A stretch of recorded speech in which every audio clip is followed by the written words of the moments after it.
गई इंदिये सुकाये जोगे वेदे कसाय नाणेय संजम दंसन लेसा भविया सम्मत सन्नी आहारे गुणजीवा पज्यति पानासन्नाय मग्गना ओय उव ओगो वियकमसो वीसं तु परुवणा भणिया झाणाविय पज्जाविय जाय कुलकोडी संजुआ सव्वे गहनादियेन भणिया कमेन 24 ठाणानी.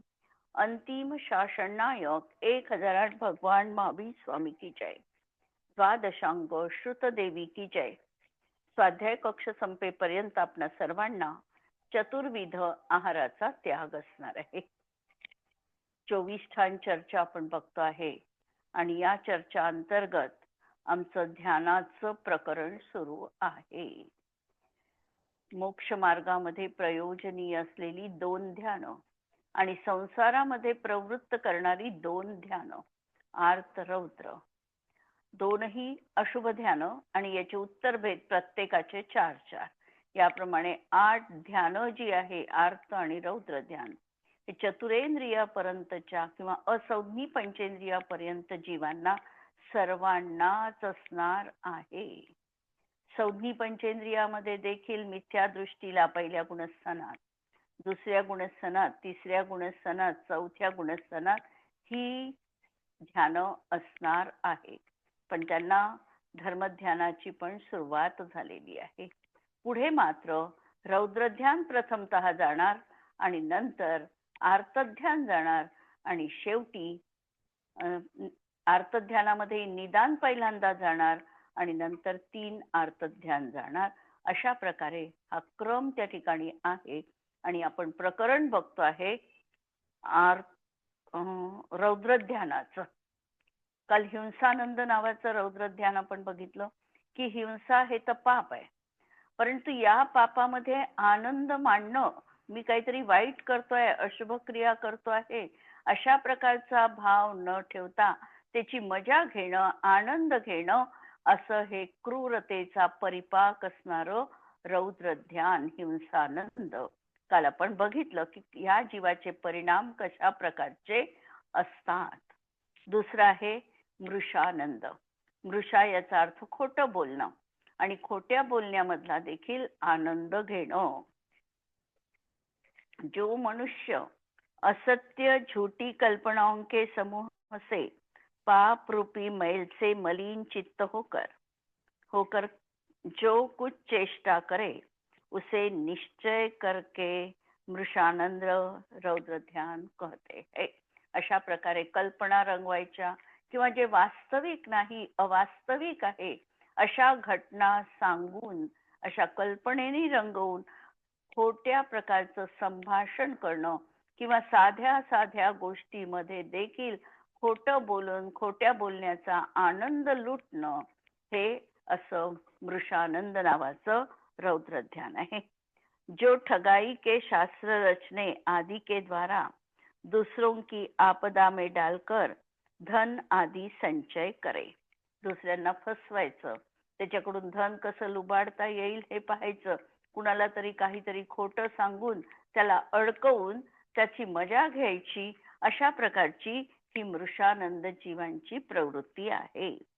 असत्य बोलकर अपने शत्रु को दंड दिलावे, वचन चातुर्य से मनवांछित प्रयोजनों की सिद्धि तथा अन्य व्यक्तियों को ठगाने की भावनाएं बनाए रखना मृषानंदी रौद्र ध्यान है. असत्य बोलने में आनंद मानना मृषानंद रौद्र ध्यान है. जिन पर दूसरों को श्रद्धान हो सके ऐसी बुद्धि के द्वारा कल्पना की हुई युक्तियों के द्वारा दूसरों को ठगने के लिए झूठ बोलने के संकल्प बार बार चिंतन करना मृषानंद रौद्र ध्यान है. अशा तऱ्हेच्या कथा काही रचल्या जातात की समोरच्या व्यक्तीला त्या कथा ऐकत असताना त्याच्यामध्ये खोटेपणा आहे असं अजिबात जाणवत नाही. इतक्या त्या सत्य आणि अशा प्रकारच्या त्या कथा वाटतात किंवा त्या गोष्टी वाटतात. आणि हा व्यक्ती मात्र मी त्याला समोरच्याला कसं फसवलं आणि त्याच्याशी कसा खोटा वार्तालाप केला याची मजा घेत असतो. असे हे मृषानंद रौद्र ध्यान आहे. तीसरा है चौर्यानंद रौद्र ध्यान. जीवों के चौर्य कर्म के लिए निरंतर चिंता उत्पन्न हो तथा चौर्य कर्म करके भी निरंतर अतुल हर्ष माने आनंदित हो. अन्य कोई चोरी के द्वारा परधन को हरे तो उसमें हर्ष माने, उसे निपुण पुरुष चौर्य कर्म से उत्पन्न हुआ रौद्र ध्यान कहते हैं. स्वतःच्या मालकीच्या पेक्षा देखील दुसऱ्याकडून चोरून आणलेली वस्तू आणि त्याच्यामध्ये आम्हाला जास्त जर मजा वाटत असेल तर हा चौर्यानंदाचा प्रकार आहे. अमुक स्थान में बहुत धन है जिसे मैं तुरंत हरण करके लाने में समर्थ हूँ. दूसरों के द्वीप आदि सबको मेरे ही अधीन समझो, क्योंकि मैं जब चाहूं उनके हरण करने जा सकता हूँ इत्यादि रूप चिंतन करना चौर्यानंद रौद्र ध्यान है. किंवा जबरदस्ती अथवा प्रमाद की प्रतीक्षा पूर्वक दूसरे के धन को हरण करने के संकल्प का बार बार चिंतन करना तीसरा रौद्र ध्यान है. दूसरे पुरुषों की विषय सामग्री को हरने के स्वभाव वाला चौर्यानंद रौद्र ध्यान है. चोरी मधला आनंद घ्यायचा. स्वतःच्या मालकीच्या कितीही वस्तू असेल तरी त्यापेक्षा देखील दुसऱ्यांकडून चोरून आणलेल्या वस्तूमध्ये त्याला जास्त हर्ष वाटतो. असं हे चौर्यानंद नावाचं रौद्र ध्यान आहे. आणि शेवटचं परिग्रह संरक्षणानंद रौद्र ध्यान. जब प्राणी रौद्र चित्त होकर बहुत आरंभ परिग्रहों की रक्षार्थ नियम के उद्यम करे, उसी में संकल्प की परंपरा का विस्तार करे तथा रौद्र चित्त होकर ही महत्ता का अवलंबन करके उन्नत चित्त होकर ऐसे माने कि मैं राजा हूँ, ऐसे परिणाम को निर्मल बुद्धि वाले महापुरुष संसार की वांछा वाले करने वाले कहते हैं. तर त्या ठिकाणी परिग्रहानंदामध्ये परिग्रहाचा संचय करण्यात उपभोग तर आम्ही अत्यंत अल्प वस्तूचा घेऊ शकतो आणि परवस्तूचा उपभोग घेतल्यावर सुख होईलच ह्याची ही जीवनात खात्री वास्तविकतः नसते. पण अशा तऱ्हेचा परिग्रह जमा करणं आणि तो परिग्रह पाहून केवळ आनंद मानणं. आमच्या घरात कितीही वस्तू असल्या कितीही साधन सामग्रीची विपुलता असली तरीही आम्ही एका वेळी एकाचाच उपयोग करू शकतो. पण आमच्या जवळ एवढ्या प्रकारचा मोठा संग्रह आहे अशा या वृत्तीमध्ये हा जीव आनंदित होत असतो. दागिने वापरताना आम्ही अगदी पर्टिक्युलरली ठराविकच दागिने वापरू, पण माझ्याजवळ एवढ्या दागिन्यांचा संचय एवढं माझं कलेक्शन आहे की जे लोकांजवळ पण नाही अशा प्रकारची माझी सजलेली कपाट आहे. असा जो काही आमचा परिग्रह संरक्षणानंद आहे हे रौद्र ध्यान म्हटल्या गेलेला आहे. जीवनाला आवश्यक मिनिमाइज वस्तू आम्हाला करायला सांगितलेल्या आहे आणि ज्या वेळेला आम्हाला अपरिग्रह किंवा परिग्रह परिमाण अणुव्रत सांगितल्या जातं. अपरिग्रह तर मुनींच्या जीवनातलं महाव्रत म्हटल्या जातं. श्रावकांसाठी परिग्रह परिमाण सांगितल्या जातो. या परिग्रह परिमाणामध्ये देखील आम्हाला किती मी तेवढ्यापर्यंत जाऊ आणि कशा प्रकारचं संकलन आमचं राहील याच्यामध्ये आम्ही आज आनंद मानतो आहे. असा हा परिग्रहानंद. ऐसे जीवों को चौथा रौद्र ध्यान होता है. मैं बाहुबल से सैन्य बल से संपूर्ण पूर्व ग्रामों को दग्ध करके असाध्य ऐश्वर्य प्राप्त कर सकता हूँ. मी माझ्या बाहुबलाच्या माध्यमातून शारीरिक बलाच्या माध्यमातून कुणालाही नामशेष करू शकतो. नंतर माझं सैन्यबल एवढ्या मोठ्या प्रमाणामध्ये आहे. पहिल्यांदा जी सैन्याची गिनती होत होती तर रथी किती आहे, महारथी किती आहे, अतिरथी किती आहे, रथी रथ ज्याला असू शकतो आणि एका रथीच्या अधीन किती आणखी रथ आहे याच्यावर त्यांचं महत्व ठरत होतं.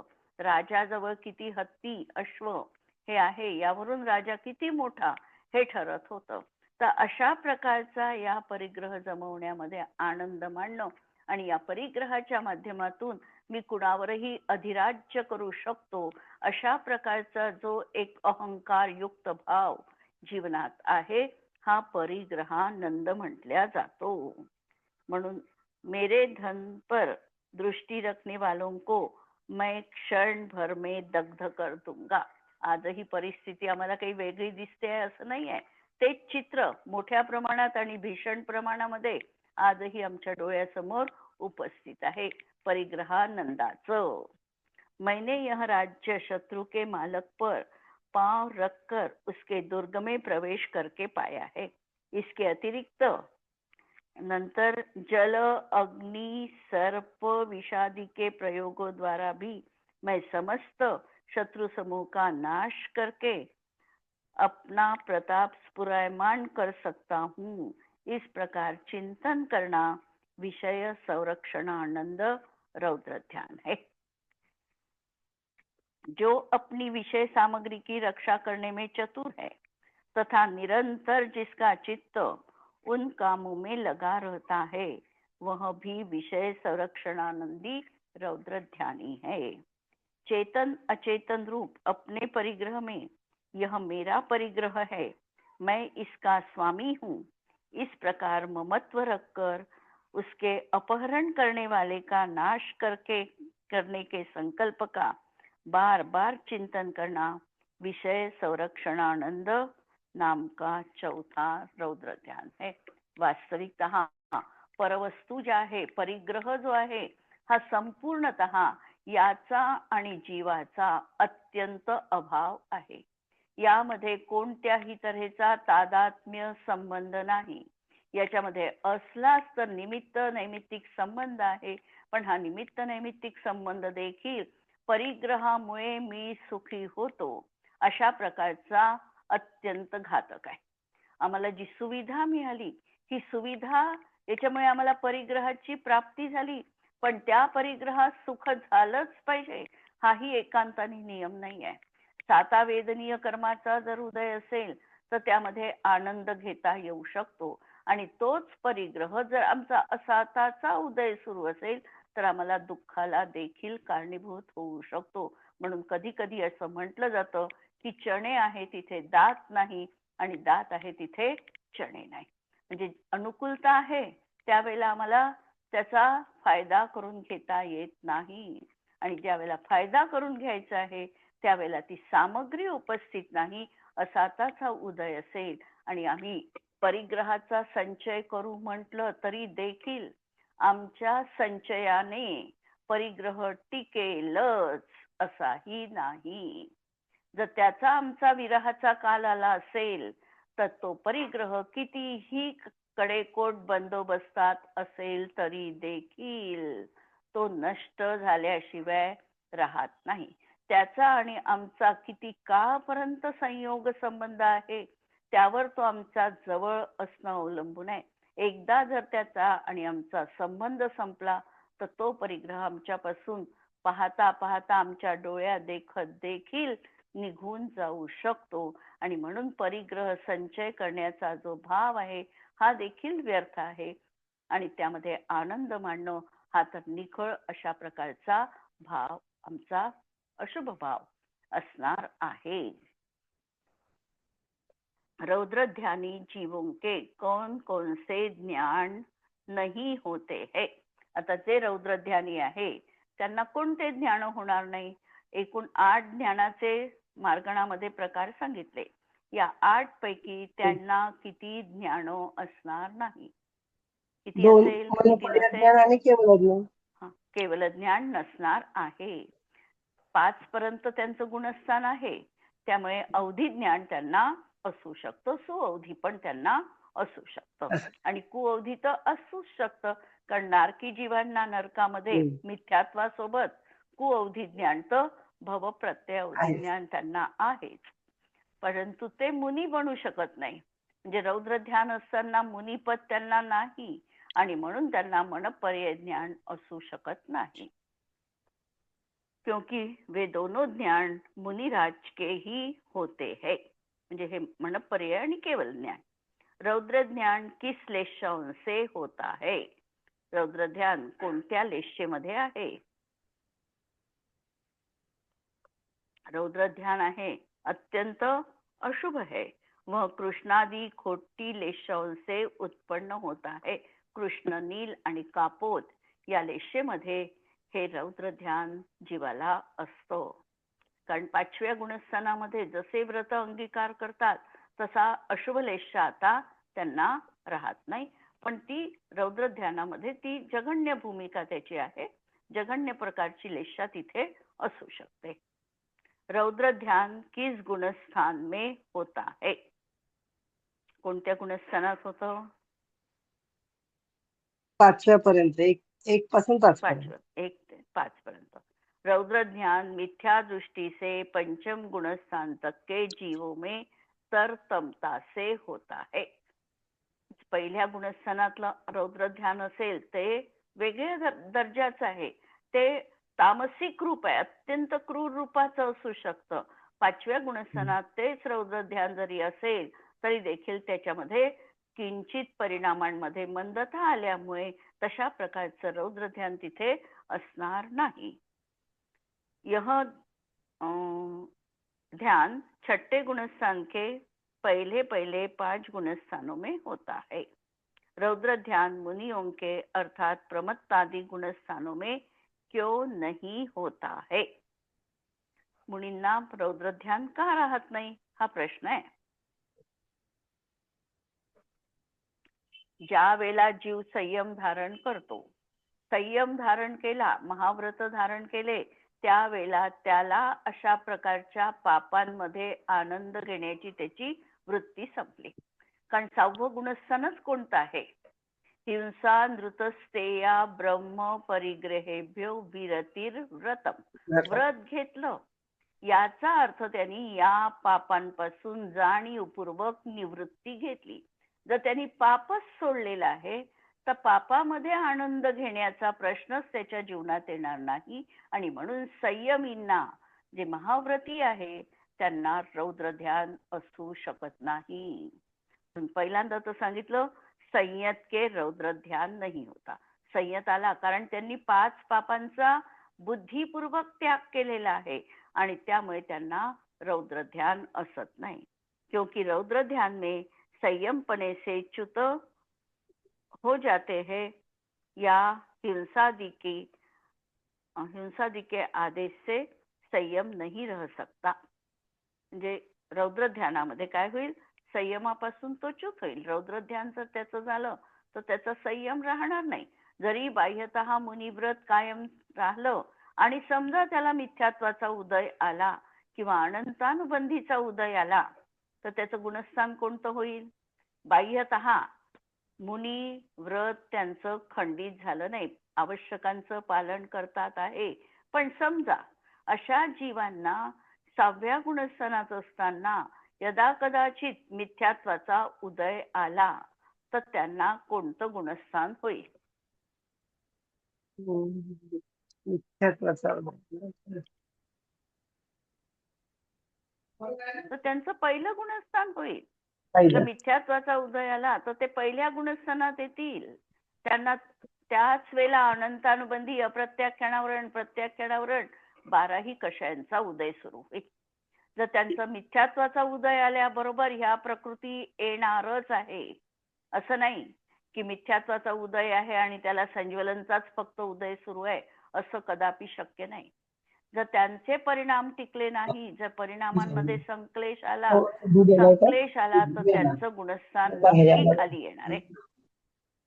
आता एवढंच नाही तर असेही काही मुनी असू शकतात की ज्यांना मुनी अवस्थेमध्ये आहारक द्विकचा बंध झालेला आहे. आहारक द्विकचा बंध झाला याचा अर्थ काय की त्यांनी आहारक शरीर आणि आहारक अंगोपांग यांचा बंध 7व्या गुणस्थानात केलेला आहे. अपरिहार्य कारणामुळे किंवा त्यांच्या परिणामांमध्ये आता शिथिलता यायला सुरुवात झाली. चारित्र्य हियमान झालं. काय झालं, परिणामांमध्ये संक्लेशता यायला सुरुवात झाली आणि संक्लेशता येता येता त्यांचं गुणस्थान पहिलं झालं.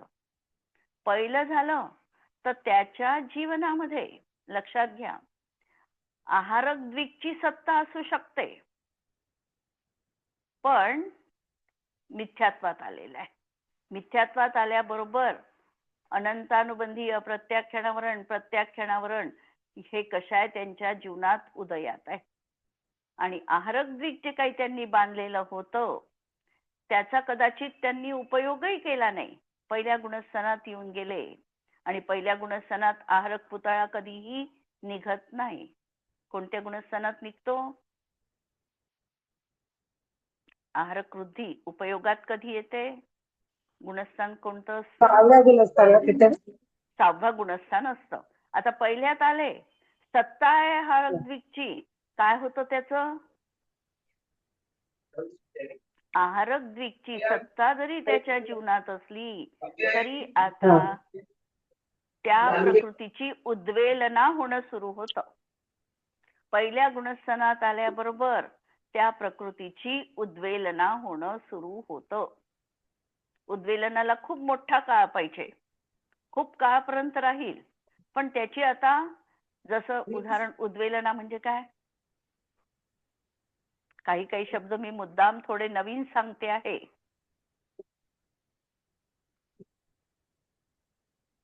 हॅलो, उद्वेलनाचा अर्थ काय? तुम्ही सांगितला होता पण आठवत नाही. उद्वेलनाचा अर्थ आहे जी प्रकृती आता त्या रूपात परिणमली, म्हणजे आहारक द्विक झालं होतं बांधून, तर आता तिचा तो स्वभाव न राहता तिचा स्वभाव परत मूळ पदावर येणं. जसं वेणी आहे, वेणी आम्ही गुंफली आणि वेणीला जर आम्ही रबर लावलं नाही, गाठ पाडली नाही, तर वेणीचे पीळ काय होतात? सुटायला सुरुवात होतात. किंवा दोरी आम्ही 2 पदरी अशी दोरी गुंफली आणि दोरीला शेवटची गाठ दिली नाही तर ते दोरीचं पीळ आपोआप जसं स्वतः परत सुटायला लागतं, मूळ स्वरूपात येतं. सुटायला बराच वेळ लागेल पण सुटायला सुरुवात झाली आहे. अशा प्रकारच्या ह्या कर्म प्रकृती बदलण्याला सुरुवात झाली. आहारक द्विक रूपाने त्या राहिल्या नाही, याला म्हणायचं उद्वेलना झाली. फक्त 148 प्रकृतींपैकी 13च प्रकृती अशा आहे की ज्या उद्वेलना योग्य आहे. फक्त 13 प्रकृती त्यांचीच उद्वेलना होऊ शकते. कर्मकांड असं आहे आमचं, या कर्मकांडामध्ये खूप नियम आहे. समजा 148 प्रकृती आहे, त्याच्यातल्या कुणी विचारलं की उद्वेलना किती प्रकृतींची होऊ शकते, तर 13 प्रकृतींची फक्त उद्वेलना होऊ शकते. विसंयोजन किती प्रकृतींचं होऊ शकतं हे तर माहिती आहे. विसंयोजना हा शब्द फक्त अनंतानुबंधीची विसंयोजना होऊ शकते है ना. विसंयोजना योग्य फक्त अनंतानुबंधीच्या, उद्वेलना होणे योग्य समजा या 13 प्रकृती. असे प्रकार त्याच्यामध्ये अनेक आहेत आणि नियम पण भरपूर आहे, भरपूर नियम आहे. तर काही नियम मी अनुषंगाने सांगते की तोही भाग आम्हाला या अनुषंगाने लक्षात यायला पाहिजे. प्रकरण कसं सुरू आहे की संयोजना हा जो जीव पहिल्या गुणस्थानात आला, संयम भाव त्याचा संपला, तर त्या जीवाचं देखील रौद्र ध्यान होऊ शकतं. पण संयम भाव जोपर्यंत, म्हणजे भाव लिंगानी जे पर्यंत ते मुनी आहे तोपर्यंत रौद्र ध्यान असणार नाही. भावानी बदल झाला तर रौद्र ध्यान होईल, कारण गुणस्थान बदललंय. म्हणून खालच्या गुणस्थानात आले, 4थ्यात आले आवश्यक नाही की पहिल्यातच यायला पाहिजे.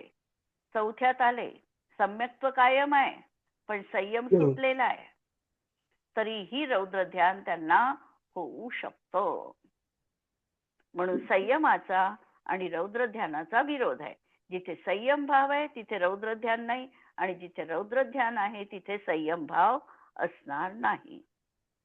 क्योंकि जब आत्मा रौद्र ध्यान से युक्त होता है तब उसके संयम नहीं रह सकता. आणि बाह्यतः काही बदल नाही झालेला आहे. बाह्यतः आता ऍज इट इज आहे, जसे होते तसेच आहे. पण अंतरंगामध्ये कषायांच्या उदयानुसार फरक पडलेला आहे. संयम गुणस्थान वाले तो संयता संयत होते हैं. पंचम गुणस्थान वाले तो संयता संयत होते हैं. फिर उनके रौद्र ध्यान कैसे हो सकता है. प्रश्न कोणता होता की संयमासोबत रौद्र ध्यान राहू शकत नाही असं तुम्ही म्हणता. पाचव्या गुणस्थानात तर काय आहे, तो जीव संयता संयत आहे, संयत पण आहे असंयत पण आहे, तर तिथे रौद्र ध्यान कसं काय असू शकेल, है ना. उत्तर काय देऊ आपण.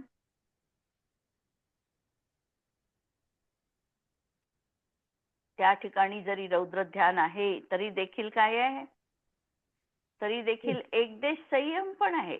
काही प्रमाणात संयम जीवनात आहे आणि काही प्रमाणात असंयम पण आहे. म्हणून रौद्र ध्यान तिथे असू शकतं, कारण पूर्णतः संयम नाही, पूर्णतः त्यांनी 5 पापांचा त्याग केलेला नाही. काय केलेलं आहे त्यांनी, अनुव्रत धारण केलेले आहे. अनुव्रतामध्ये काही पापांचा एक देशतः त्याग केलेला आहे आणि म्हणून त्यांचं ते अनुव्रतासोबत रौद्र ध्यान कथनचित संभवनीय आहे. हिंसादि के आवेश में या धन आदि से परतंत्र होने के कारण कभी संयता संयती देशव्रती के भी रौद्र ध्यान हो सकता है. कारण काय आहे, त्याच्याही जवळ अजून परिग्रहाचा काय केलाय त्यांनी, परिमाण केलाय. परिग्रह संपूर्णतः सोडलेला नाही. हिंसेमध्ये कोणती हिंसा सोडलेली आहे, अनुव्रती श्रावकांनी कोणत्या हिंसेचा त्याग, संकल्पी हिंसेचा त्याग केलाय. कोणत्या प्रकारची हिंसा त्याला मुभा आहे, आरंभी, अजून विरोधी हिंसा, विरोधी आणि उद्यमी. 3 प्रकारच्या हिंसेची त्याला मुभा आहे. संयमामध्ये काय त्यांनी कोणता संयम धारण केलेला आहे, एक देश संयम केलेला आहे. पण कोणत्या हिंसेचा त्याग केलेला आहे, त्रसकायिक जीवाच्या हिंसेचा त्याग केलेला आहे. स्थावर कायिक जीवाची हिंसा त्याला करावी लागत आहे, होऊ लागलेली आहे त्याच्याकडून. म्हणून स्थावर कायिक जीवाच्या हिंसेचा त्याग नाही. म्हणजे अविरतीपैकी किती अविरती त्याच्या जीवनात आहे, 5 स्थावर कायिकच्या 5, म्हणजे 11 अविरती आहे. त्रसकायिक जीवांपासूनच फक्त विरती आहे, विरती एकच आहे. आणि अविरती मात्र 11 प्रकारच्या अजूनही विद्यमान आहे. म्हणजे अजूनही 5 इंद्रियांच्या विषयांचा त्यांनी त्याग केलेला नाही, मनाच्या विषयाला पण पूर्णतः सोडलेलं नाही. हे आहे त्याच्या जीवनात. आणि हे असल्यामुळे त्याला त्या अनुषंगाने रौद्र ध्यान होणार आहे. हा परिग्रह माझा आहे असं काही वस्तूंच्या बाबतीत तो अजूनही धनसंचय करतो आहे. मग त्याच्या संरक्षणाचा भाव जो आहे ते रौद्र ध्यान त्याच्या जीवनात अजूनही आहे. म्हणून या ठिकाणी सांगितलं की हिंसादि के आवेश से धन आदि के परतंत्र होने के कारण अभी संयमा संयमी देशव्रती के भी रौद्र ध्यान हो सकता है, किंतु यहाँ होने वाला रौद्र ध्यान नरक आदि दुर्गतियों का कारण नहीं है. कारण 5वं गुणस्थान आहे. 5व्या गुणस्थानामध्ये तो जर आयु बंध करेल प्रश्न लक्षात घ्या. 5व्या गुणस्थानात एखादा देशव्रती श्रावक जर आयु बंध करेल तर त्याला कोणत्या आयुचा बंध होईल?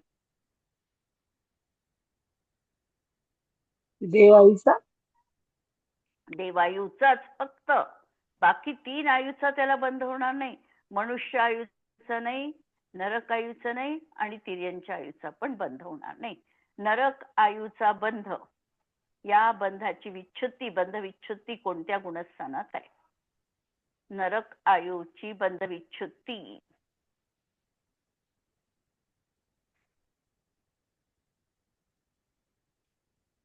फक्त पहिल्या, म्हणजे पहिल्याच नरकात, पहिल्याच गुणस्थानात नरक आयु बांधल्या जाऊ शकते. पहिल्याच गुणस्थानात. 2 पासून वरच्या कोणत्याही गुणस्थानामध्ये नरक आयुचा बंध होत नाही. इव्हन तो 4थ्या गुणस्थानात असेल त्यालाही नरकायुचा बंध होत नाही. मग क्षणिक राजा पहिल्या नरकात कसा काय गेला? जर त्याला आधी झाला नरकायुचा बंध. त्याला सम्यक्त्व होण्याच्या आधी पहिल्याच गुणस्थानात त्याला नरक आयुचा बंध झाला होता. सम्यक्त्व झाल्यानंतर आयुबंध जर पडेल तर तो नियमपूर्वक देवायुचाच पडेल, दुसरा पडणार नाही. म्हणून या ठिकाणी ते जे परिणाम 4थ्या गुणस्थानात रौद्र ध्यान झालं त्याच्या जीवनात, किंवा 5व्या गुणस्थानात रौद्र ध्यान होईल, तर ते नरक गतीचं कारण नाहीये. 5व्या गुणस्थानात त्याला रौद्र ध्यान झालं तरीही तो नरक आयु, तिर्यंची आयु आणि मनुष्य आयुचा बंध करणार नाही.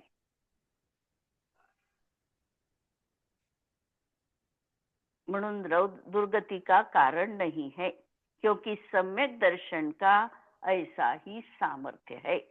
रौद्र ध्यान का वर्णन प्रधानता से मिथ्यात्व की अपेक्षा है, जबकि 5वें गुणस्थान में सम्यक्त्व की सामर्थ्य से ऐसे रौद्र परिणाम नहीं होते हैं.